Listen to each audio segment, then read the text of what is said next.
live. Hello, everybody. Whoever you are, whether you're watching it live or you're watching a recording. This is, I believe, number 12 of the video series we're doing for the Global Virtual Design Sprint around showcasing all aspects of it, whether it's kind of understanding the parameters of the event, what happens before, during, and after. And today I am talking and having a discussion with WakeMake's Sladic Keco, who has graciously offered to talk about the sprint team kickoff session, or the typical session that you have when everyone's coming together to talk about the challenge, the week ahead, what to prepare for. So we're going to have a live conversation and use a mural board to kind of document some of the things we're thinking about, but it's really going to be giving our own perspectives on the topic in real time. So thank you, Iva, for coming. It's so amazing that you're here. Thank you, Robert, for having me. It is amazing to be here. Yes. Yeah, I definitely agree. Because you, for one, were one of our, I believe, if I'm recalling correctly, you were one of our best of the best last time around for the work that you did as a facilitator.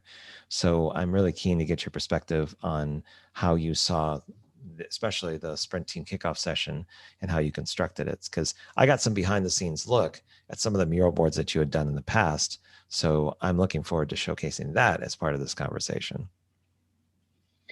Okay, yeah, since it was my first sprint, it was really surprised that I actually got that recognition. So I don't know how that came along, but thank you, everybody, for that. That was awesome. And it really boosts my confidence with doing this. Yeah, so let's kick off. Let's see. What are we thinking about here? Cool. So as we said, sprint team kickoff, we got 3 topics that we're going to be kind of touching on. The first is how to approach a kickoff session with the team. We kind of, all right, just some thinking offline with that.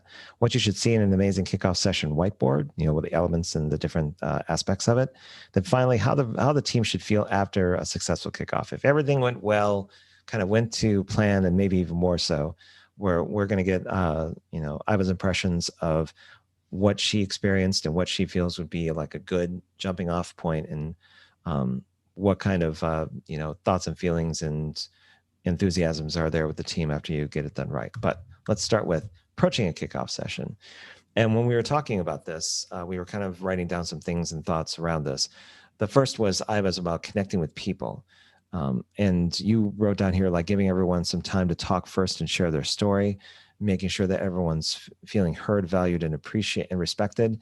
And you mentioned that a team canvas is a good tool to kind of glue everyone together. When you were using the team canvas with your particular team, I think it was Team Pancakes? That's Pancake right. Rockin'? Yeah. Pancakes. Team Pancakes. That's Team Pancakes. So how did the team canvas kind of work with your team? Like how did it kind of help kind of bring people together in that human sense? So it was a particular situation last GVDS that we actually didn't kick off with a team session, with a team canvas session. We had a kickoff without it. We jumped straight into framing the problem, and people didn't know each other. We were complete strangers. So the team kickoffs wasn't really about team canvas and figuring out what is our purpose, what is our vision, and what do we want to achieve out of this. It came later. So first of all, last experience left my team, Team Pancakes, after the kickoff session a bit shaky. We didn't know what is going to happen really. I mean, we had a good understanding of what is design sprint, what tools are we going to use, but the team wasn't so well connected. And after that, week after, we actually did a team canvas session. And that's where the team said, like a lot of people actually in the team really felt much more at ease, and they understood better. There was this shared understanding of why are we all there and what do we want to achieve. And because Team Canvas also has a vision and a purpose, right? So that really helped. So so everyone knows what we're talking about. A team canvas is kind of a mural board that we've used, where I believe Mehmet Caracas was the one that introduced everyone to it. I don't remember the origin, but the idea is that you share your personal goals, your team goals, different elements of why you're coming together in the first place, what you're looking to get out of what the purpose of it is, kind of get some background into where someone's at, their favorite vacation spot. and it doesn't necessarily involve being an icebreaker, but it's coming to sync on the why and the purpose for why people are getting together. Yeah, so I can quickly share a screen just to show that canvas for reference. Yeah, if that's okay, Robert. So do I have to stop my share for you to do that? Yes, it will stop it automatically. It will just okay, stop go your ahead. share. You just take over mine. Wipe out all of my stuff. Yeah. People don't need to see it. All right. So for everyone, this is a team canvas, and it is in Mural as a template, and also in other whiteboarding tools there is this template. So it's about figuring out who are the people and what are the roles, what are the common goals, values, purpose, personal goals, needs, and expectations. So this is extended one. So we did basically the basic one, which is just this: common goals, values, personal goals, needs, and expectations, and purpose. All of this around, I think it's not part of the basic one. Mm-hmm. So this really gives a common understanding of individuals in the team and builds this common goal and purpose really clearly. With the team canvas, I need to point out the session really goes fast. So there is not a lot of discussion and a lot of talking about it, which might feel a little bit uncomfortable for some people because these are deep meanings and you're actually expressing something on a deeper level, and people have this initial feeling that they need to talk more about it. But even if you just do it really quickly with voting and without discussion, really creates a good springboard for team to go back to as well and refer it, if nothing else.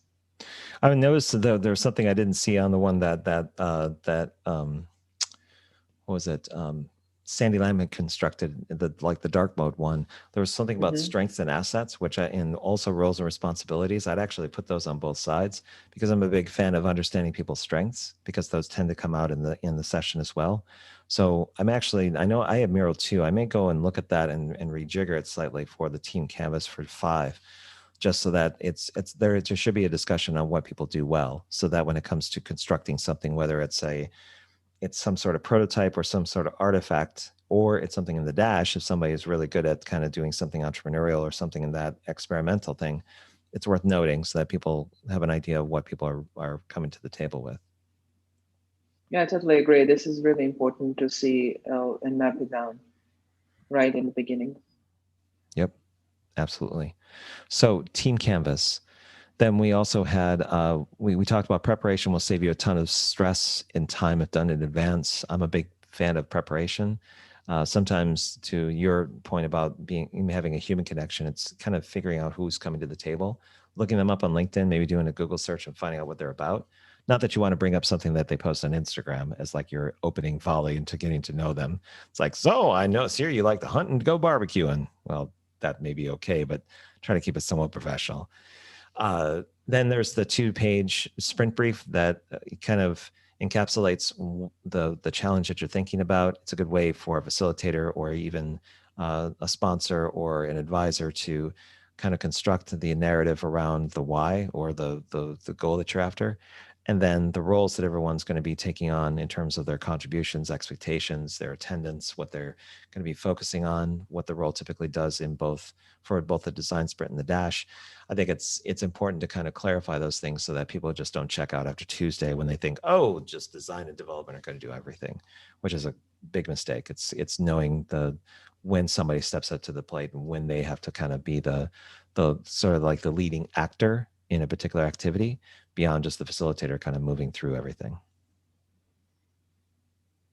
Yeah, preparation is the key. So my experience last sprint was that I actually put into my calendar time for a sprint itself, but I didn't put time in for preparation week. And I totally didn't prepare for preparation week. I wasn't even aware of what needs to happen in prep week. Yep. And that created a lot of stress. So would I have been prepared for it? It wouldn't be that stressful, definitely. So it was a lot of catching up with everybody calling, what is really going to happen, how to find SMEs, how to schedule interviews. So all of that was really ad hoc happening in my world at that time. Yeah, and what I did in an earlier video is I showcased this where I encourage people to kind of put reserve time for their actual sprint and then put buffer time in for both the pre and post. And then for prep week, kind of doing a like this where it's optional on your calendar, but it's seen as free. So that people are aware that you're kind of needing some time to like 2 hours per day to kind of do some prep or do something that's related to what you want to do. And the same thing if you want to do an iteration sprint for like the last week. So there's actually an instructional video that goes into exactly what you're talking about. Fantastic. So I really like that buffer time that you put, and I've seen you doing that with Dash, or when you were running a Dash, you had like just networking hour before the session and some time after the session where people could just hang out, and it was not about work. Yes. Yeah. I think that's also important to have in mind, to prepare for that, just to connect with people more, simply for that reason. Yeah, you and I are on the same page around that human connection, because I think that you don't want to get that lost when you're kind of concentrating on process. So there's the conversation that happens before the work happens, then the work is actually done and concentrates on that, and then there's the reconnect after the fact about, okay, what was the perspective? What did you go through? What did you see from your perspective? And especially when you do experiments, it's critical to have those conversations, especially with the assumptions that you had going into it, and then how the experiment kind of vetted those out, or if you changed your mind about something. So yeah, if you go to clear explanation of what the sprint is, a sprint, and how previous sprints looked like, the social contract for time engagement and communication expectations to share the previous experience. I did have a question. You were writing this. What do you think is the best vehicle for this? Do you think it's an interview with the sprint team? Is it a matter of having conversations like this to kind of tell stories about what happened? I mean, what do you think is a good vehicle for that? So videos of previous sessions were very good for me. All this, they are sometimes very long, so I would just speed them up, or I would look parts of it. It's really good to talk about with facilitators, how are they preparing and how are they running the sprint. I think that is interviews with experts, someone who is really doing it for a longer time. That is good vehicle. And I think, yeah. Oh, keep going. Sorry. Keep going. So I just wanted to say, share the previous experience with virtual sprints. It's really those personal stories, like key moments in sprints, on networking sessions. I think could be, really good vehicle with fun stories, just some moments sharing. Yeah, I think sometimes that helps when you have somebody in your team or somebody in the community that can kind of back that up, or not back it up, but can basically add to what your story is, so that it's not just you kind of like saying this, but if we were to get members from Team Pancakes next and put him into this thing, we'll go like, oh yeah, you remember that? Oh yeah, there's this. Yeah, remember when Iva literally had to lift the whole team out of the depths of hell and bring them back to what they were doing, or whatever it may be. Yeah, there is that. So it always helps to have that reference. And you wrote when you wrote the social contract here for time engagement, are you thinking that's a contract that's actually worked out during the actual kickoff session? Is it something that's written previous so that it kind of falls in line with the like the code of conduct that the GVDS-5 is doing? I mean, what was your thinking around that? So I was actually thinking about the team. So 6 or 8 people who is in the team are actually really honestly talking about what is their time involvement, how much they want to do, how much they could do. So there is a really clear expectation on, who is there and when and how, because you already have that in, I think, your contract for GVDS, like it's okay to jump out, but you just need to tell your team. If you just disappear without telling anyone that you cannot be there, that's not okay. That's not fine. So this is really literally talking about, I'm doing this, I have full-time job, so I might, step out in some moments or not. So really understanding where everybody on the team is with their time. Is their calendar fully booked just for GVDS, or there's other stuff going on? So other people have clear understanding. That conversation could come into play also when you're building out the sprint, like we're going to see in a board that you had gotten before, like actually going in and thinking about a time budget, not declaring that you only have 10 hours, but looking at the amount of commitment you're thinking about for, say, even sprint week. looking at the default recipe of how things go and saying, okay, where can I really honestly engage, given my other offline dependencies with family or work or other things that are happening. I think you're right. It's important to kind of talk about that a bit, and also to figure out that it's not just going to be the facilitator sounding off and sending summaries. It's what does meaningful contribution look like? What are the actions that you normally have to take to make that happen?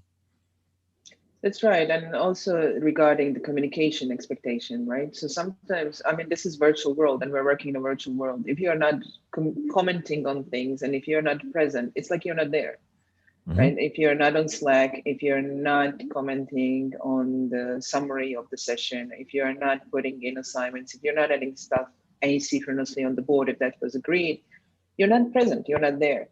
So it's about setting the expectation.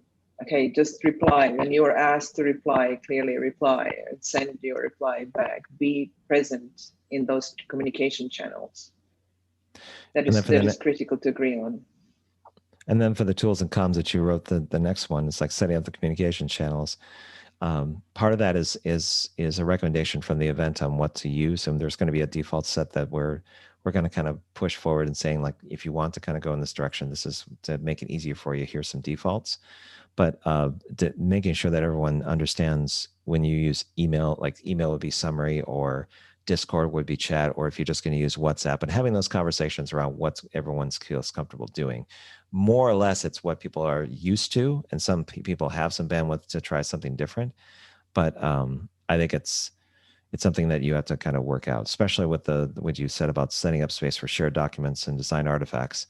That's been a problem historically with GVDS-5, but I think I'm going to be very specific on where things should go. So that's not just Slack, where you put it in the Slack room and then disappears over the historical ether, and you go, where did I put that document? And you got to look at the backup for it. So yeah, I'm going in a different direction with that. The communication channels is overwhelming. I mean, I'm the best example. Like, I get overwhelmed. I can't be on 10 social media platforms at the same time, or 10 channels. I can do 2 or 3, and 2 or 3 things that are happening at the same time. It's fine. It's manageable for me. So if I get Slack plus something else plus other 3 things that I need to do at the same time, I also get overwhelmed. Much. So I think it's just this understanding that we are all overwhelmed with that. And let's get our life easier, at least for that team, when we are kicking off, to really be clear, okay, this team is communicating here for that, and here is for that, right? And that is agreed. So you know that in that week of the sprint with this team, you just need to be present on that channel, because if you're not, it's kind of, letting the team down. Yeah. Yeah, and to your point, it's got to be minimized so that you're not trying to do 6 or 7 different ways of communicating all at the same time. So there'll be that default set won't be more than 3, but it'll be like a central focal point for everybody, and just using that as a way of communicating, make things easier. You wrote on here, kickoff whiteboard can be a central point during the sprint when complete sprint roadmap that gets filled up with links to docs to other boards as sprint happens. So I almost want to unpack that and put it in different places. But I think what this is meant to say is that this, the whiteboard can kind of be like the anchor for all the other boards and all the other things that happen throughout the rest of the week. That's a good way of reading it, correct? Yeah. Okay. Yes. Got it. So at least I know That's I'm a lot listening. of words that just flew out of me. Well, you had to get the complete thought, and then you got to break it down. So I got it. I'm only kidding. So let's get into what you should see in an amazing kickoff session whiteboard. I'm going to do a few things, and you can go ahead and type in as well if you'd like to. And by the way, if you're watching this, the white here is meant to be like the main topic, and then the light blue here, if you can't see it very well, I'll make it dark blue for now. The light blue are meant to be subtopics or things that we kind of like build off of that one. So I'll do the first one, which say Imagines kickoff session whiteboard. It should be as simple as it can be, so that you're not overwhelming your participants with a lot of information, but just enough to what they know. So things like schedule and personnel, like who's on the sprint, like the team profiles, and like maybe one activity that brings focus.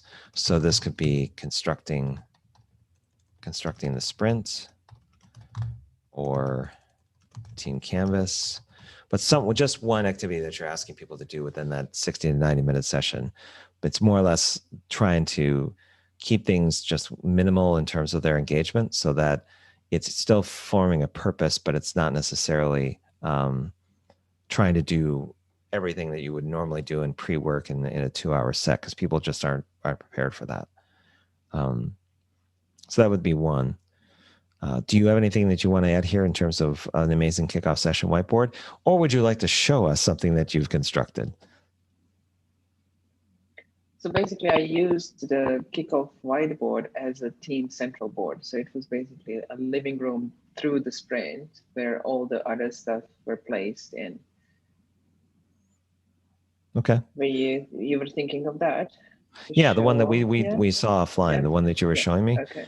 I think that might be good to look at, even if it's like the pictures aren't fully formed in there anymore. I think it'd be good to kind of showcase that. Okay, so this would be, I just lost it. Oh, go back but one. This is the same. It is the same thing. So this would be like a summary. So this is our iteration week 2, and day 1. So this was the summary of the week 1, and all the flow of the whole week 1 with the links to the boards. So there is link here of a team kickoff of week 1. So if I click on this one, it will open my kickoff board actually from the week 1. So you essentially use that whiteboard as a focal point for the entire virtual design sprint for everyone to get all the information they needed, and that they wouldn't have to go to multiple boards. It literally just was like a hub for all the decision making, all of the high level Right. like kind of moments that were happening on every day of the sprint. That's right. And here is the start. Here is the kickoff. Here was the kickoff of the Team Pancakes day 1, where we all just looked into who is part of the team, and then we constructed a sprint flow. What do we need to do pre-sprint, and during the sprint, what are our roles and who is doing what? And then we actually collected our research here about the challenge that we had. And I was just adding by day our results through the sprint on that kickoff board. And then I just translated. Sorry, I didn't mean to interrupt. I was just going to ask you, how did you like going through the who, what, when, where, and why of the challenge? Did that seem to be a straightforward way of kind of having some discussion around the challenge that you had talked about? So this is what we did asynchronously, and I just pulled this from the Google Docs. And later on, when we did a kickoff session for the challenge, so we were doing a challenge framing with why, what, who, where, when, was a little bit different format, if I remember. So it wasn't really clear for people what our challenge was. I think we need to kind of brush up how to frame the challenge a bit. Yep, we're definitely going to do that this time. In fact, the challenges within the GVDS are going to be a bit more simulated. We're still going to inquire in terms of themes, but it's not necessarily where you're going to try to boil the oceans or save the world. It's more like this is going to be a learning opportunity for everyone who wants to go through the process, but we're concentrating more on what you're seeing on the screen, which is the actual process of going through a virtual design sprint and the steps that you would normally take to do a normal one or a modified one, depending on what the team wants to do. Yeah.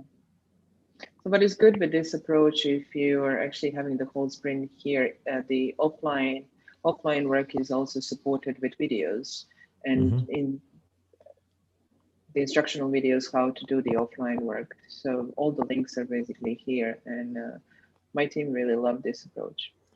So you basically had a link to a video that was either on the web that somebody else had done, or did you create these videos and kind of explain for each of these yourself? This was other people videos to explain how to do Crazy 8 and solution sketches, or how to do the lightning demos. Okay. But now we're going to have yours, right? Yep. Yeah, it's going to be my talking face, basically going through some of these that hopefully will be a step above what you've done here. But if not, I'll just say, you know what? Don't even bother with my gabbing voice. Just go ahead and look at this very curated, professional example of how to do it, and you'll be perfectly fine. By the way, we're not going to do crazy eights. That's going to be off the table. Okay. We're not going to go in that direction. We're actually going to be introducing the mysterious and not written yet fractal pathing exercise, which is Oh, I more know that one. Yes, that's cool. free thinking and kind of using everyone's point of view and being able to modify that down a bit. So, Good. so yeah. That's better. Great. So that was that board. Like transform the kickoff board. I agree with you. Start with very simple kickoff board where people can do only one activity in that kickoff session, talk more, share more stories, and then get that one activity done, which might be a team canvas or any other activity that you choose.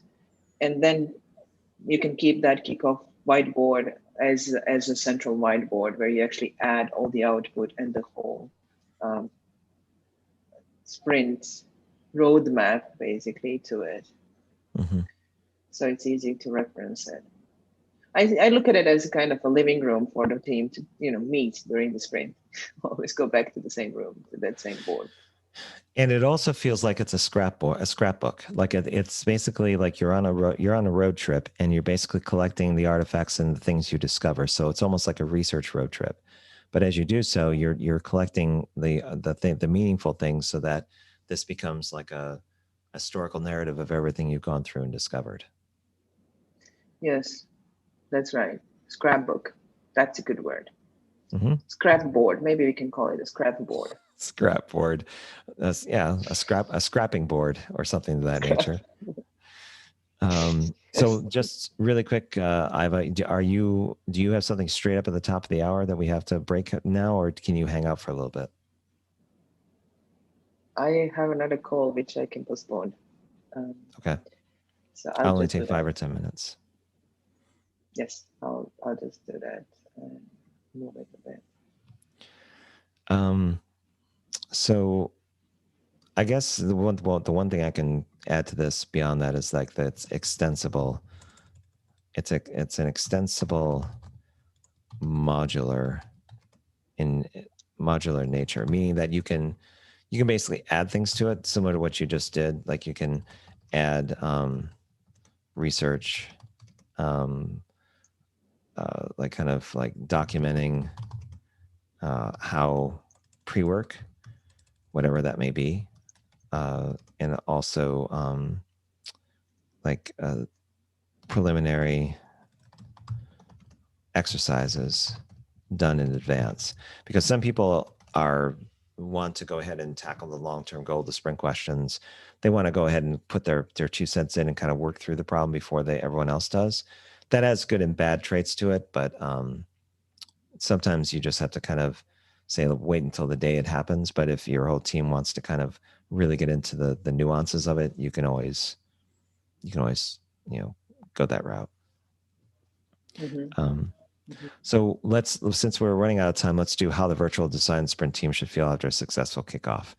So what do you think they should feel? What was in contrast to, well, maybe in relation to what you were experiencing with your team pancakes last time, what do you feel could have been a successful kickoff or would have been optimal for you?